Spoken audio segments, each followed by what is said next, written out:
وہ وکلا حضرات جو کہ سپورٹ کرتے ہیں ان کو.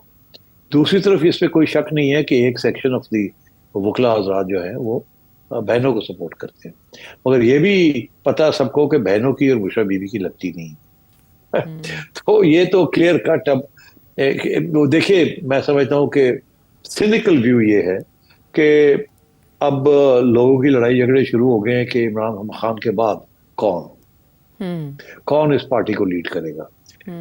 کیونکہ یہ شاید احساس ہو گیا ہے کہ عمران خان صاحب ابھی رہا نہیں ہو رہے اور پارٹی کو چلانا ہے تو کون لیڈ کرے گا. اس وقت تو سمجھ نہیں آ رہی تھی کون لیڈ کرے گا. کبھی گنڈا پور صاحب کی بات سنی جاتی تھی, کبھی کسی اور کی, پھر وہ جو پارلیمنٹ کے اندر جن لوگوں کو عمران خان نے اپوائنٹ کیا تھا, عمر ایوب صاحب, وہ بھی چھوڑ گئے, ان کو سمجھ نہیں آ رہی. پھر یہ زین قریشی والی بات چل رہی ہے کہ جی وہ شاہ محمود قریشی صاحب کی بھی اب بیل ہونے والی ہے, اور پھر یہ فیصل اور فواد کا مسئلہ ہے. تو میں یہ سمجھتا ہوں کہ آگے ڈیفینیٹلی ایک گروپ بنے گا. اچھا, جو گروپ جا کے دو گروپس بنیں گے. ایک وہ جو کہ عمران خان کو سمجھانے کی کوشش کرے گا کہ parties in a bad way, آپ نے جو یہ جنگ لڑی ہوئی ہے we are not going to win it, تھوڑی سی نیگوسیشن کی اجازت ملنی چاہیے, let us try and create conditions for your release, اور آپ بھی تھوڑا اپنے قدم پیچھے ہٹائیں. ایک طرف. دوسری طرف یہ کہ فارورڈ بلاک ضرور بنے گا. میں سمجھتا ہوں کہ شاہ محمود قریشی صاحب کو سمجھ آ گئی ہے کہ ان کا کسی نے خیال نہیں کیا, اور وہ بھی ان کو بھی بیل مل جائے گی. یہ صحیح کہہ رہے ہیں. وہ زیرج شخص کی جو بات کرتے ہیں جی, میرا خیال ہے دیٹ شاہ محمود قریشی, اور وہ میرا خیال ہے with in the next 15-20-30 days وہ بھی, ان کی بھی بیل ہو جائے گی, وہ بھی آ جائیں گے باہر. اور پھر دیکھیے بہت سی باتیں ہیں regarding the cipher and things like that. اب پتہ نہیں اس میں سے کیا ہے اور کیا نہیں ہے, مگر اصلی بات بڑی انٹرسٹنگ ایک ہے, وہ یہ ہے کہ ابھی تک جنرل فیض حمید کی ٹرائل ملٹری ٹرائل کیوں نہیں شروع ہوئی. جی, یہ بہت اہم سوال ہے جس کا تعلق ان سب چیزوں کے ساتھ ہے. وہ یہ اس لیے نہیں شروع ہوئی کہ اگر ایک دفعہ وہ شروع ہو گئی تو پھر بہت سی بات نکلے گی اور خان صاحب بالکل پھنس جائیں گے, نکل نہیں پائیں گے, اور حکومت کو بھی مجبوری ہوگی کہ ان کو ملٹری ٹرائل میں لایا جائے, جو کہ عدلیہ جس کو پسند نہیں کرے گی, اور بار اینڈ بینچ میں بہت بڑی احتجاج ہوگا اس کا. تو یہ ابھی وہاں جانا نہیں چاہ رہے. یہ چاہ رہے ہیں کہ اس کو روکا جائے ابھی جب تک خان صاحب کا مسئلہ حل نہیں ہوتا, اور خان صاحب کو سمجھانے کی کوشش کی جا رہی ہے کہ if you want to stay in politics تو یہ جو آپ نے اگریسو پالیسی اختیار کی ہوئی ہے ویز وی گورنمنٹ اینڈ اس کو چھوڑ دیں. لیو اینڈ لیٹ لیو. اسٹیٹ آپ کو جیل میں رہنا پڑے گا کچھ عرصہ. بہت سے آپ کے سے پہلے بھی سیاستدان جیلیں کاٹی ہیں انہوں نے, آخر میں کمپرومائز ہو کے ان کو بھی موقع ملا ہے ٹو فائٹ دی الیکشن. میرا خیال ہے خان صاحب کو یہ کہا جائے گا کہ اگر آپ نے سیاست میں رہنا ہے اور اگلی الیکشن لڑنی ہے اور آپ کا خیال ہے آپ جیت رہے ہیں تو ہم فیسیلیٹیٹ کریں گے اس بات کو, مگر اس وقت تک اس حکومت کو آپ نے چلنے دینا ہے, اور اگر آپ اس کو ڈی اسٹیبلائز کرنے کی کوشش کریں گے پھر we will have no option but to proceed against you. اسی لیے ابھی تک اس امینڈمنٹ کے اندر ملٹری کورٹس اور ملٹری ٹرائلز کی بات نہیں ہوئی. اسی لیے ابھی تک جنرل فیض حمید کے اوپر ملٹری کورٹ ٹرائل شروع نہیں ہوئی. آپ سمجھ رہے ہیں. اسی لیے اب بشرا بیوی کو بھی نکالا باہر کہ آپ جا کے سمجھائیں خان کو, نہیں تو یہ ساری چیزیں انتظار میں ہم بیٹھے ہوئے ہیں, اگر وہ نہیں سمجھیں گے تو یہ ساری چیزیں ہوں گی. اور اگر شاہ محمود قریشی کوآپریٹ کرتے ہیں تو یہ سائفر والی کیس تو بالکل خان صاحب کے گلے پڑ جائے گا. آپ سمجھیں. تو میرا خیال ہے ایک طرف گورنمنٹ اپنے ہتھیار تیار کر رہی کہ جی یہ ہمارے پاس ہے, یہ ہم اکٹھا کرنے جا رہے ہیں. ڈویژنز پی ٹی آئی میں آلریڈی ہو چکی ہیں, تو ایک آخری اٹیمپٹ ہو رہی ہے کہ خان صاحب کو تھوڑا سا ٹھنڈا کیا جائے, نیوٹرل کیا جائے, بیان بازی بند کی جائے, اور یہ پی ٹی آئی جو ہے اس کا جو احتجاجی نظریہ ہے آئیڈیولوجیکل, اس کو ذرا ڈائلیوٹ کیا جائے تاکہ یہ گند نہ ڈال سکے, ڈیسٹیبلائز نہ کر سکے. تو میں سمجھتا ہوں کہ وہ لوگ جو کہ تھوڑے سے زیادہ آج کل ایڈیولوجیکل ہوئے ہوئے ان کو ایز آؤٹ کر دیا جائے گا, اور جو ریئلسٹک پریگمیٹک پولیٹیشینز ہیں پی ٹی آئی کے اندر, جو میں سمجھتا ہوں میجورٹی ہیں لیڈ بائی گڈا پور صاحب, they will be strengthened, and I think Bushra Bibi کی release is link to all this. ٹھیک ہے, تو یہ ہے محرکات ان رہائیوں کے پیچھے اور یہ ہے مقاصد. یعنی اس سے ہم یہ نہ سمجھیں کہ کوئی قیادت کی تبدیلیاں ہو سکتی ہیں آنے والے دنوں میں پاکستان تحریک انصاف میں, یہ لنک نہیں ہے. مینڈیٹ یہی ہے کہ عمران خان صاحب کو کنونس کیا جا سکے, مولڈ کیا جا سکے ان امور کے لیے جن میں حکومت یا ریاست ان کا تعاون چاہتی ہے. سیٹھ صاحب, ایک بہت عجیب و غریب واقعہ آج ہوا جس پر دونوں جو سائڈز ہیں, فریقین ہیں, وہ کلیمز مختلف کر رہے ہیں. یہ اسلام آباد میں واقعہ ہوتا ہے جہاں 3 قیدی وینز بتائی جا رہی ہیں جن پر اٹیک کیا گیا ہے آئی جی اسلام آباد علی ناصر رضوی صاحب کے بقول کہ کچھ مسلح حملہ آور آئے اور انہوں نے ٹائر برسٹ کرنے کے بعد قیدیوں کو چھڑانے کی کوشش کی, لیکن تھوڑی دیر بعد وہ سارے قیدی واپس گرفتار کر لیے گئے اور جنہوں نے حملہ کیا ان میں سے بھی 3-4 کو گرفتار کر لیا گیا ہے, اور 4 پولیس اہلکار زخمی بھی بتائے جا رہے ہیں. جبکہ دوسری طرف شیخ وقاص اکرم یہ کہہ رہے ہیں کہ ان کے کارکنوں کی ضمانت ہو گئی تھی, ان کو کسی اور کیس میں گرفتاری ڈالنے کے لیے لے جایا جا رہا تھا, اور یہ کام ایس ایچ او ترنول نے خود کیا ہے کہ گاڑی کے شیشے توڑ کے یہ کہا ہے قیدیوں باہر کھڑے ہو کے کہ آپ بھاگنے کی کوشش کریں. علی امین گنڈا پور صاحب بھی کچھ ایسے ہی دعوے کر رہے ہیں اور وہ کہہ رہے ہیں ان کے پاس فوٹیجز اور ویڈیوز بھی ہیں, جبکہ دوسری طرف فوٹیجز گورنمنٹ کی سائٹ سے بھی ریلیز کی جا رہی ہیں. اب مجھے آپ بتائیں گے کہ یہ واقعہ, یہ اتنا متنازع واقعہ, اتنا مشکوک واقعہ کیسے ہوا اور اس کے کیا محرکات ہو سکتے ہیں؟ دیکھیے, یہ لوکل مسئلہ ہے. وہ لوکل مسئلہ یہ ہے کہ یہ جو قیدی تھے ان کے اندر 2 قسم کے لوگ تھے. ایک تو افغانس تھے اور ایک جن کو ریکروٹ کیا تھا to create disturbances and violence, جس کی ایویڈنس پہلے بھی آ چکی ہے. دوسرے کے جو آفیشیل پولیس کے جو لوگ تھے ان کو پلین کلوتھس کے اندر, کے پی پولیس کے, ان کو بھی انکلوڈ کیا گیا تھا. تو یہ بہت بڑا ایک ایشو تھا جو کہ چیف منسٹر صاحب کے اوپر آنا تھا, اور یہ گورنمنٹ کی طرف سے یہ بھی ایک ہتھیار تھا کہ چیف منسٹر کو انڈر کنٹرول رکھنے کا, کہ آپ نے یہ کیا ہے, یہ کیس بھی بن سکتا ہے آپ کے اوپر اور آپ ذرا خیال رکھیں.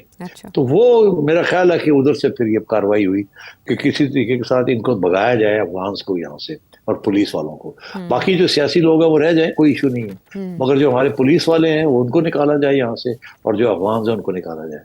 اب کتنی حد تک یہ کامیاب ہوئے ہیں یہ نہیں ہوئے, آئی ڈونٹ نو, ابھی تک خبریں آ رہی ہیں, مگر definitely this is link to that. ٹھیک ہے سیٹھی صاحب, اب اس میں جو دونوں طرف سے ویڈیوز آ رہی ہیں اور جو کلیمز کیے جا رہے ہیں آنے والے وقت میں اس کی جو حقیقت ہے وہ سامنے آ جائے گی. لیکن اس میں ایک ٹوسٹ یہ ہے کہ جو قیدی لے جائے جا رہے تھے جس سے سیٹھی صاحب نے اشارہ کیا وہ تھے جو ڈی چوک احتجاج میں گرفتار کیے گئے. تو اس سے بات سمجھنے میں آسانی ہوگی. ہم واپس آتے ہیں ایک بریک کے بعد.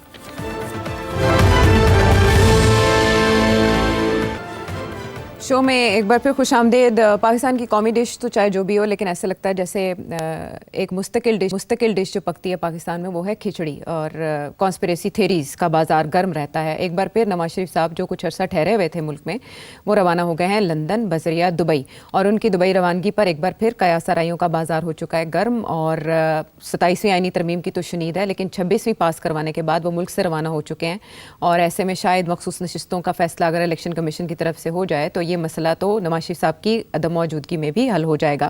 بہرحال ان کے جانے پر عمر ایوب صاحب یہ کہہ رہے ہیں کہ نواز شریف کے پلیٹلیٹس گر گئے ہوں گے اسی لیے وہ لندن جا رہے ہیں. مین وائل وہ یہ بھی کہہ رہے ہیں کہ حکومت کے پاؤں کے نیچے سے زمین نکل رہی ہے.